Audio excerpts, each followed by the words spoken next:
Good morning friends, मेरा नाम है नजमुल और आज हम शुरू करने जा रहे हैं महाराष्ट्र बोर्ड का first chapter reproduction in lower and higher plants. Okay, अब रिप्रोडक्शन का मतलब क्या होता है?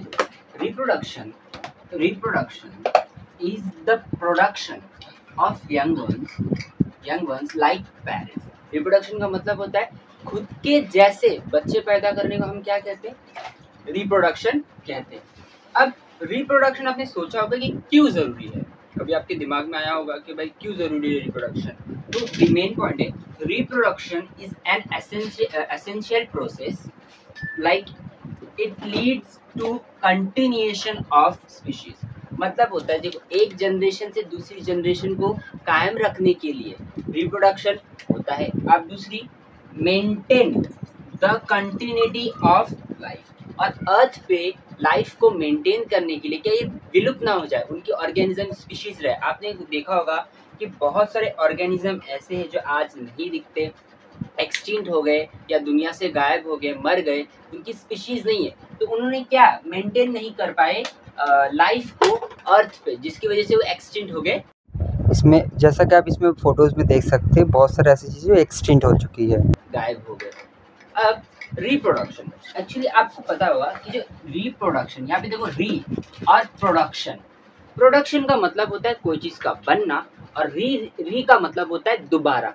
कोई चीज को बार बार बनाने के प्रोसेस को हम क्या कहते हैं? रिप्रोडक्शन। अब देखो, रिप्रोडक्शन में दो टाइप होता है, एक होता है एसेक्सुअल रिप्रोडक्शन और दूसरा होता है सेक्सुअल रिप्रोडक्शन। अब देखो, ए मतलब फॉल्स, मतलब ट्रू सेक्सुअल रिप्रोडक्शन नहीं होती जिसमें, और सेक्सुअल का मतलब होता है जिसमें ट्रू रिप्रोडक्शन होते हैं। अब देखो इसमें कैसे आपको समझाऊं मैं। यूनिपेरेंटल का मतलब क्या होता है? इसमें मेल और फीमेल का जो ऑर्गन है, ऑर्गन एक ही में होगा। मेल और फीमेल का जो ऑर्गन होगा एक ही में होगा, जो क्या करेगा? रिप्रोडक्शन करके बच्चे पैदा करेगा। लेकिन सेक्सुअल रिप्रोडक्शन में क्या होता है? इसमें मेल और फीमेल अलग होता है। यूनिपेरेंटल भी हो सकता है और बाय पेरेंटल भी हो सकता है। अगर मैं बाय पेरेंटल की एग्जांपल दूं, अर्थवर्म आपको पता होगा, जो कछुआ जो बारिश में रेंगते रहता है, नूडल्स जैसा दिखता है, उसको हम क्या कहते हैं? अर्थवर्म कहते हैं। जो क्या है, यूनिपेरेंटल, जिसमें मेल और फीमेल के ऑर्गन एक ही बॉडी में है। ओके, अब एसेक्सुअल रिप्रोडक्शन में क्या होता है? गैमेट्स का फॉर्मेशन हो भी सकता है और नहीं भी हो सकता है। और सेक्सुअल रिप्रोडक्शन में तो कंफर्म उसको गैमेट को बनाना पड़ेगा। अगर गैमेट नहीं बनेगा तो रिप्रोडक्शन जो होगा उसमें अगर गैमेट नहीं बनेगा तो बच्चा भी नहीं होगा। फर्टिलाइजेशन इसमें नहीं होता, लेकिन सेक्सुअल रिप्रोडक्शन में फर्टिलाइजेशन का होना जरूरी है। अगर मैं वेरिएशन की बात करूं, समझो कि मैंने आपको एक पेपर दिया और मैंने कहा जाओ इसे ज़ेरॉक्स करके लेके आओ, तो आप क्या बोलोगे? टिट्टो कॉपी लेकर आओगे, तो उसको हम क्या कहते हैं? वो क्लोन है, कॉपी है। तो इसमें क्या होता है? वेरिएशन नहीं होता, कोई चेंजेस नहीं होता, डिफरेंस नहीं होता, जैसा रहता है टिट्टो का टिट्टो अपने यूनिपेरेंटल जैसा ही दिखता है, उसको वेरिएशन कहते हैं। लेकिन इसमें नहीं होता। लेकिन सेक्सुअल रिप्रोडक्शन में वेरिएशन होता है। जैसे कि समझो मैंने आपको कहा कि भाई, मैंने आपको एग्जांपल दे रहा, मैंने आपको कहा कि भाई लो ये पेज लो और जाके हाथ से लिख के लेकर आओ। क्या आप एकदम टिट्टो जैसा का जैसा है लिख पाओगे? नहीं, कुछ इधर का कुछ उधर का, हैंडराइटिंग में, लिखावट में फर्क आएगा। उसी को हम लोग कहते हैं वेरिएशन या चेंजेस। ऐसे ही अगर समझो कि आपके पेरेंट्स है, समझे कि आपका फेस आपकी मम्मी से मिलता है, लेकिन आपका रंग आपके अब्बा से मिलता है, तो कुछ चेंजेस है, कुछ आपके पापा से मिलता है, कुछ आपकी मम्मी से मिलता है, कुछ ऐसी चीज़ें हैं जो नहीं भी मिलती है, तो उसको हम वेरिएशन कहते हैं। जो भी चेंजेस हुई है उसी को हम क्या कहते हैं? वेरिएशन कहते हैं। तो वेरिएशन सेक्सुअल रिप्रोडक्शन में होता है, एसेक्सुअल में नहीं होता। अगर मैं कॉम्प्लेक्सिटी की बात करूं, मतलब ये कितना पेचीदा है, सिंपल प्रोसेस है, फास्ट प्रोसेस है, ये सिंपल होता है, मतलब बहुत ही सिंपल, आधे घंटे में भी एक ऑर्गेनिज्म बन सकता है। फास्ट प्रोसेस तो बहुत ही फास्ट होता है। अगर मैं आपको बोलूँ कि रिप्रोडक्शन की अगर मैं बात करूँ एसेक्सुअल में, तो ये सिंपल होता है। जैसे ईस्ट जो है 90 मिनट में अपने बच्चों को पैदा कर सकता है, तो वो फास्ट प्रोसेस है। लेकिन अगर सेक्सुअल रिप्रोडक्शन की बात होती है, कॉम्प्लेक्स होती है, बहुत ही पेचीदगी, उसमें क्या होता है? आपका जो क्रोमोसोम होता है उसका क्या होता है? मिक्स होता है, मियोसिस 1 और 2, मियोसिस 1 में मिक्स होता है, जिसकी वजह से क्या होता है? वेरिएशंस आते हैं, तो उसमें बहुत ज़्यादा टाइम लगता है और स्लो प्रोसेस होता है। आपको पता है एक बच्चे, ह्यूमन के बच्चे को बनने के लिए 9 मंथ, ऑलमोस्ट 1 साल के बराबर ही है, 3 महीना कम है, लेकिन बहुत ज़्यादा टाइम लगता है। हाय गाइस, चलो अब आगे करते हैं। तो अब एसेक्सुअल रिप्रोडक्शन में क्या होता है, देखो asexual reproduction does not involve fusion of two compatible gametes और सेक्स सेल। मतलब क्या होता है, इसमें फर्टिलाइजेशन नहीं होता है, तो गैमेट आपस में नहीं मिलता। यहाँ पे इन्वॉल्व का मतलब होता है शामिल होना। Okay, it produce genetically identical progeny from a single organism. इसमें क्या बोल रहा है कि जो ऑर्गेनिज्म है जेनेटिकली जो आइडेंटिकल एकदम टिट्टो अपने माँ या बाप जो भी एक यूनिपेरेंटल होगा उसकी तरह ही दिखेगा। मॉर्फोलॉजिकली एंड आइडेंटिकली, मॉर्फोलॉजिकल मतलब क्या होता है, जो बाहर से, जैसे कि आप मुझे बाहर से देख रहे हो तो मेरा रंग सांवला है, ओके, मेरी आंखों का रंग क्या है, काला है, तो ये मॉर्फोलॉजिकली है। और जेनेटिकल मतलब जो अंदर जीन से, मुझे एक्स वाई वो जीन है जिसकी वजह से मैं लड़का हूँ, अगर एक्स एक्स होता तो लड़की होता, तो उसको जेनेटिकली बोलते हैं। आइडेंटिकल मतलब सेम, इंडिविजुअल मतलब एक। आर कॉल्ड क्लोन, उसको हम क्या कहते हैं, क्लोन कहते हैं या कॉपी भी कह सकते हो आप। ओके, अब एसेक्सुअल के जो मेथड्स है वो अलग अलग है, तरीके अलग अलग है।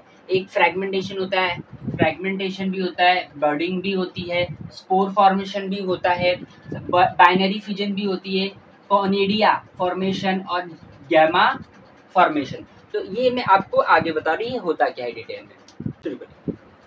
Fragmentation, multicellular organism can break into fragments due to one or more reason।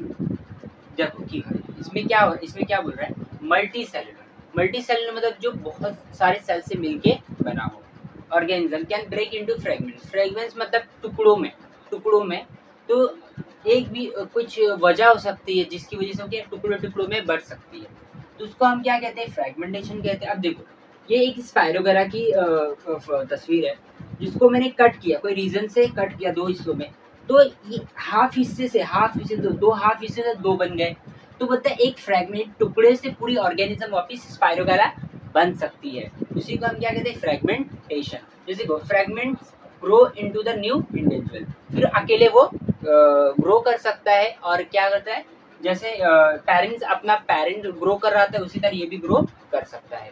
दूसरा बर्डिंग का मतलब है, देखो most common method of asexual reproduction in unicellular क्या होता है, बर्डिंग होता है, जिसमें प्रोटोसाइफॉन और ईस्ट आते हैं, जिसमें बर्डिंग शो करता है। बर्डिंग का मतलब क्या होता है, देखो ऐसी पेरेंट होती है, पेरेंट में ऐसी बर्ड्स बनते हैं, जैसे आपने पोटैटो देखा है, पोटैटो पे आई जैसी आती है, वो एक बर्ड है टाइप की। तो इसी तरह इस पे भी क्या होता है, बर्ड आती है।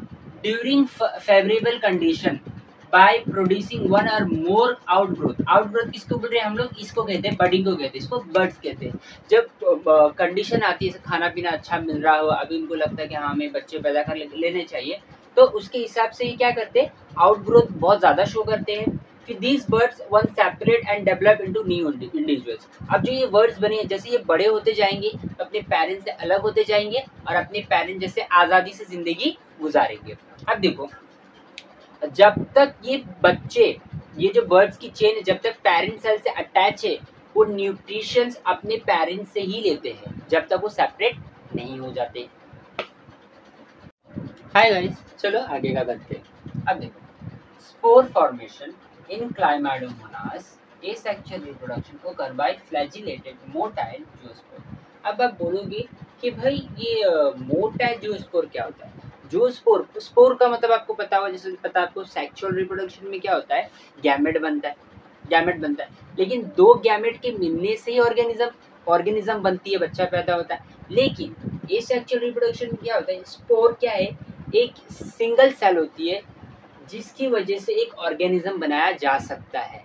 तो इसमें क्या होता है, फर्टिलाइजेशन तो नहीं होता, लेकिन ये एक स्पोर से क्या कर सकते हैं, ऑर्गेनिज्म को बनाया जा सकता है। जैसे देखो क्लाइमेडोमोनास एक प्रोटिस्टा है जिसमें एसेक्सुअल रिप्रोडक्शन के फ्लैजिलेटेड मतलब जिसके अंदर फ्लैजिला हो। फ्लैजिला मतलब देखो ये एक धागे जैसा स्ट्रक्चर होता है जो मूवमेंट करने के लिए हेल्प करते हैं, उसको फ्लैजिला कहते हैं। मोटाइल मतलब जो हर मूव कर सकते हैं। जूओस्पोर मतलब जो मोटाइल कर सकता है उसको जूओस्पोर कहते हैं, जो नहीं कर सकते उसको ए प्लानिस्पोर कहते हैं। अब देखो which can grow into new individual. अब ये माइटोटिक जो क्लाइमेडोमोनास है, ये पेरेंट सेल है, ये पेरेंट है। पेरेंट है। ओके, इसने क्या किया, माइटोटिक डिवीजन से बहुत सारे जूस्पोर बनाए। अब ये जूस्पोर क्या कर सकती है, बाद में क्लाइमाडोमोनास बना सकती है फेवरेबल कंडीशन आने के बाद। तो इसका एग्जांपल क्लाइमाडोमोनास। अब आते हैं बाइनरी फिजन। अब आपको भाई कंफ्यूजन हो गया कि भाई बाइनरी फिजन होती क्या है। देखो ये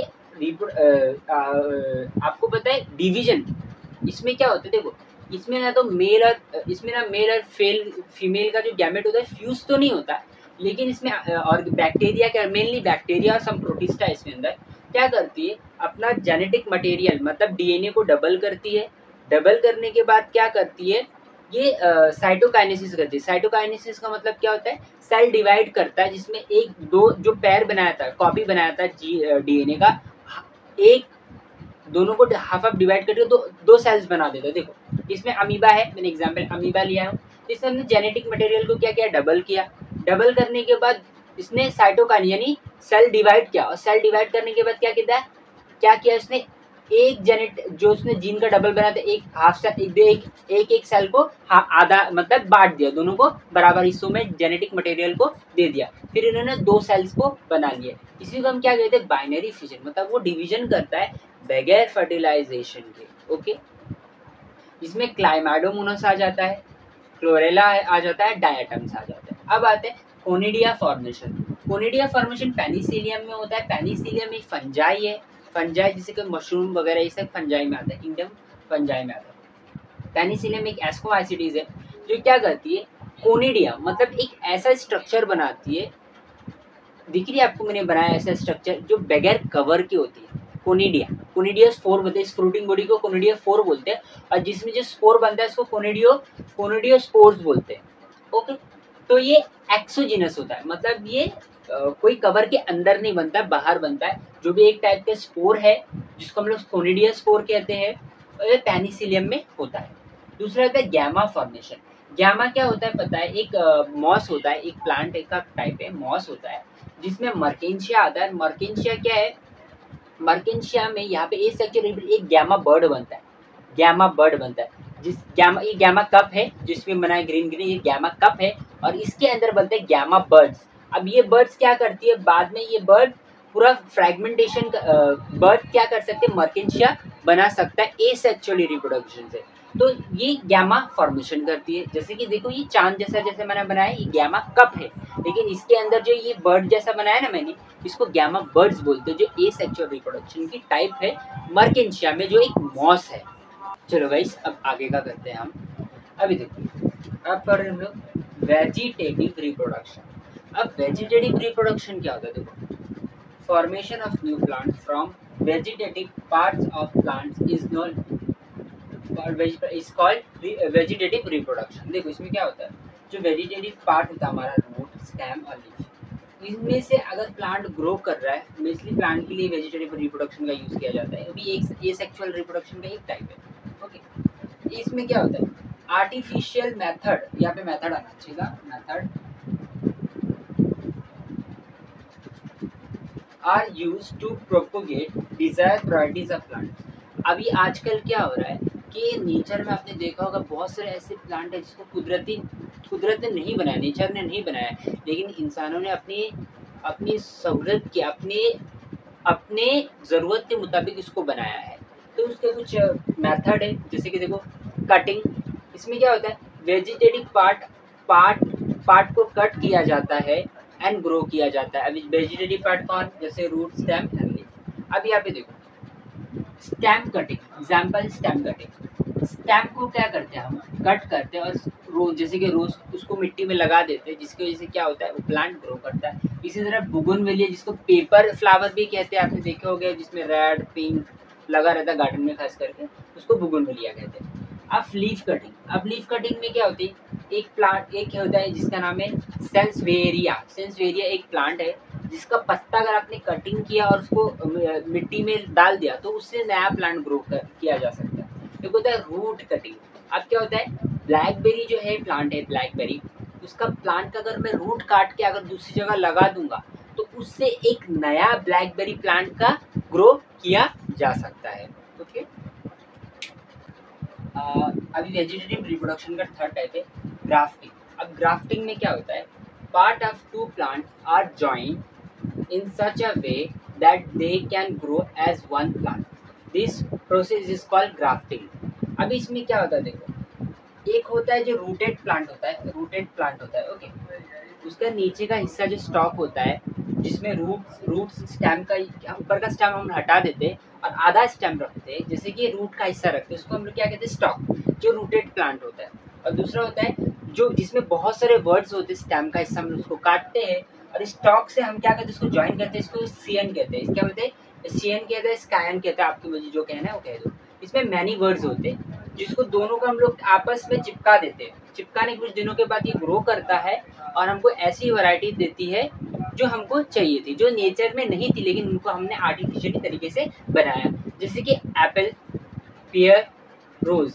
आपको पता है कि पहले सिर्फ रेड रोज ही पाया जाता था, लेकिन आजकल आजकल इस डिफरेंट काइंड ऑफ मेथड की वजह से आज हमको लाल, पीला, रोज वगैरह और बहुत सारी वैरायटीज है मिलती है, चाइना रोज वगैरह वगैरह ओके। अब टिश्यू कल्चर, अब टिश्यू कल्चर क्या होता है, formation of plant from small amount of tissue in sterile condition and gives plantlets, this process is called tissue culture. इसमें क्या होता है, देखो इसमें क्या होता है, हम लोग क्या करते हैं प्लांट का बहुत ही छोटा सा टिश्यू लेते हैं, हिस्सा लेते हैं, इसको हम लोग फिर टेस्ट ट्यूब में डालते हैं, टेस्ट ट्यूब में क्या करते हैं हम लोग ग्रो करते हैं, स्टेराइल कंडीशन में हम इसको ग्रो करते हैं। ग्रो करने के बाद ये प्लांट क्या हो जाता है, इस छोटे से हिस्से से एक प्लांट बनता है। फिर इस प्लांट जब ये बड़ा हो जाता है थोड़ा, तो फिर हम लोग इसको प्लांट में मतलब पॉट में लगा देते हैं, इसको ग्रो करते हैं। तो इस तरह का हम लोग क्या कहते हैं टिश्यू कल्चर। तो आजकल जो यूज़ किया जा रहा है बहुत ही ज़्यादा popular, micro propagation. Micro propagation मतलब छोटे छोटे टिश्यूज को लेकर उसको प्लांट में कन्वर्ट कर देना, उसको क्या कहते हैं माइक्रो प्रोपिगेशन, या उसी को हम क्या करें टिश्यू कल्चर एक तरीके से बोल रहे हैं।